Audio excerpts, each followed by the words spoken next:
Despite sex work being one of the most dangerous and shamed jobs, it has still survived through the eons. This leaves many people to wonder, how come there are so many women willing to become prostitutes? And why is there such a steady and constant stream of people falling into sex work?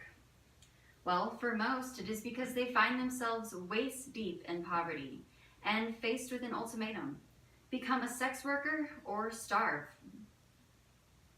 But because of the pervasive stigma throughout our society, the rights and bodies of these men and women remain unprotected. The first step to protecting these prostitutes and sex workers is the decriminalization of their work. Sex workers face violence constantly throughout their lifetimes, and the only way to protect them is to get law enforcement on their side. And so, decriminalization is the best way to protect them. Sex workers face atrocious odds, and those who are violent against them face few legal repercussions.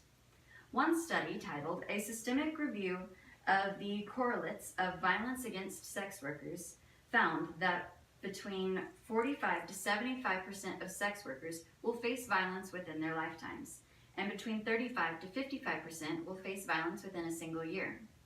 Another study conducted across the U.S. found similar results. In Phoenix, Arizona, 37% of sex workers reported rape, and additional 7.1% reported being raped by a pimp. In Miami, Florida, 34% of sex workers faced violence within the last 90 days, and in New York City, 46% reported being forced to do something they did not consent to by a client. Laws.com also found that the murder rate for prostitutes is 20 times higher than that of the national average. But the cause of such pervasive violence is a deep-seated prejudice that has led to inadequate lawmaking. One former prostitute, Brenda Myers Powell, who spent 25 years as a sex worker before escaping, reported one story that has left deep scars on both her body and her soul. She was once dragged 6 blocks down a city street and lost most of the skin on the left side of her body as well as on her face. She was rushed into the emergency room, and because of the extent of her injuries, a police officer was brought forward. Once he saw her, he said, "Oh, I know her. She's just a hooker. She probably beat some man and took his money and got what she deserved." She was then placed in the waiting room until the end of the night. This same woman once said, "I was shot 5 times and stabbed 13. I don't know why those men attacked me. All I know is that society made it comfortable for them to do so, knowing that I couldn't go to the police, and if I did, I wouldn't be taken seriously." And yet, there is a cure for this malady of violence that afflicts the prostitutes that live in our country. New Zealand, for example, has taken effort to change the lives and the living standards of the sex workers that live there by decriminalizing what they do. In 2003, prostitution was made legal, and enormous gains were made in the lives of these sex workers, as well as in prostitute law enforcement relations.